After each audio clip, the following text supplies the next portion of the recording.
Today, let's read the lore of Emma Frost, with her first chapter, Forged in Hellfire. The Grove. This secluded location at the heart of the living island of Krakoa was regularly filled with mutant leaders arguing over the future of their people. But when the time stream entanglement sent Krakoa into the future, many of mutant kind's voices ended up scattered across the ages. The hush that now falls over the grove is thicker than the island's tropical air. But as mutants have learned so many times before, nothing lasts forever. A booming voice cut through the silence like a sword. The Quiet Council of Krakoa now summons forth the White Queen of the Hellfire Trading Company. Magneto's voice boomed. And so begins the trial of Emma Frost. Emma sighed as she stepped from the shadows with her diamond skin glistening. No need for drama, Emma, Storm said, taking her seat at the table of summer. You know full well we have gathered here on your request to consider your proposal. And what an impressive turnout, Emma said sarcastically, gesturing to the empty seats. There once were 12 members of the Quiet Council. Now there's 3. Magneto, Storm, and Emma. While Emma knew her idea was brilliant, her vote would not count. It was up to her to convince both Storm and Magneto to side with her idea, and she knows it's best not to use her telepathic abilities to sway these two. Luckily for Emma, persuasion was an art form that she's been practicing her whole life. She used her skills of negotiation and seduction to rise the ranks of the Hellfire Club, making her one of the most powerful and wealthiest women in the world. She knows there's always a way to get what she wants, and tonight, that would be no different. As you know, the Hellfire Gala is a waste of our time, Magneto cut her off. Krakoa is in crisis, Miss Frost. We have been transported through time and space to an era that's keen on reminding mutant kind of how unwelcomed we are. We have lost so many of our brethren, and yet you wish to spend resources to throw a garish party? I think not. First, Emma replied carefully,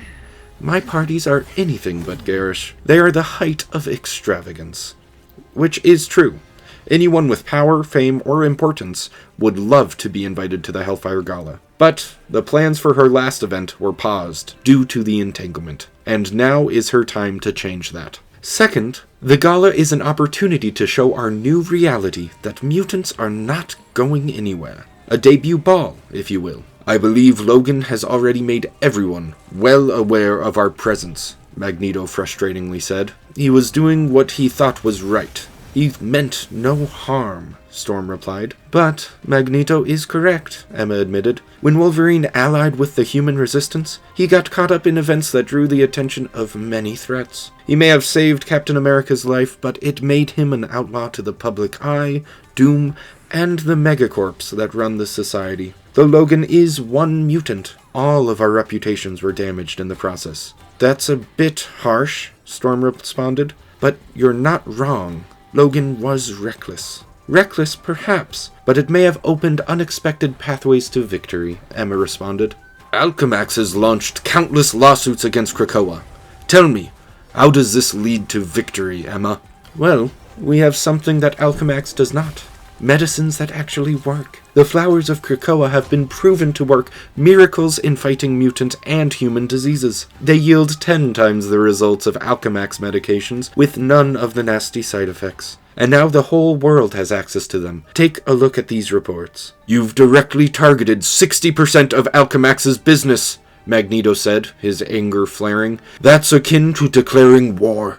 And history has proven that that is a war that I always win. As a result of my deals, Alchemax's stocks have plummeted. The humans will not sit idly by as we steal their fortunes, Magneto warned. Oh, I am aware of that fact, darling. They've already hired forces to sabotage our efforts. They try to blame Krakoa for contaminating the water supplies, or they try to sink our trading ships to destroy the flowers, but they won't achieve either of those goals. How can you be certain? Storm asked.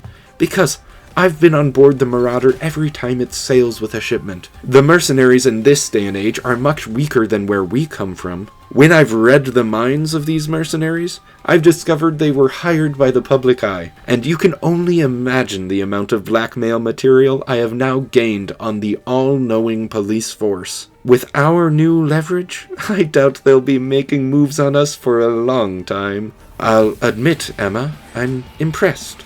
You've been a step ahead consistently, Storm said. Then let me be a step ahead of our supporters as well. The Hellfire Gala is more than a party for our existing partners. It's an opportunity to forge new strategic alliances that could strengthen Krakoa's place in this new world. This is the best chance to claim our seat at the table. And yet, we can barely fill our own, Magneto said, looking at the vacant chairs of the Quiet Council. The Gala could change that as well, raising Krakoa's visibility, making our island part of the conversation beyond our shores, could serve as a beacon to bring mutants back home. But it could also lead foes directly to us as well when we open the portals. It could.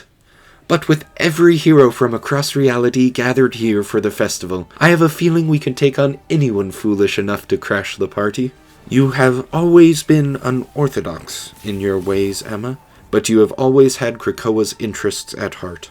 I will take you at your word. You have my vote, Storm said. Then it seems the future of mutant kind lies in your hands, Magneto, Emma says with a playful smile, as it has so often before. Clearly I have my reservations, Miss Frost, but your actions have proven you're willing to face any challenges that may arise. So, you have the blessings of the Council to proceed with your gala. Don't make me regret my vote. With that, Magneto and Storm exited the grove, leaving Emma behind to quietly celebrate her victory.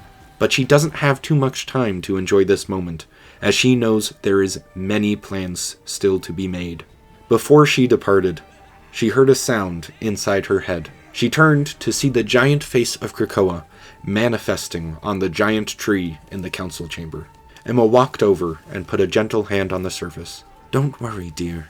I haven't forgotten about you. I know you've been suffering since your trip through the time stream, but if all goes as planned, your pain will come to an end. I know the perfect person to help you. A very special doctor. But let's just keep that fact between you and me.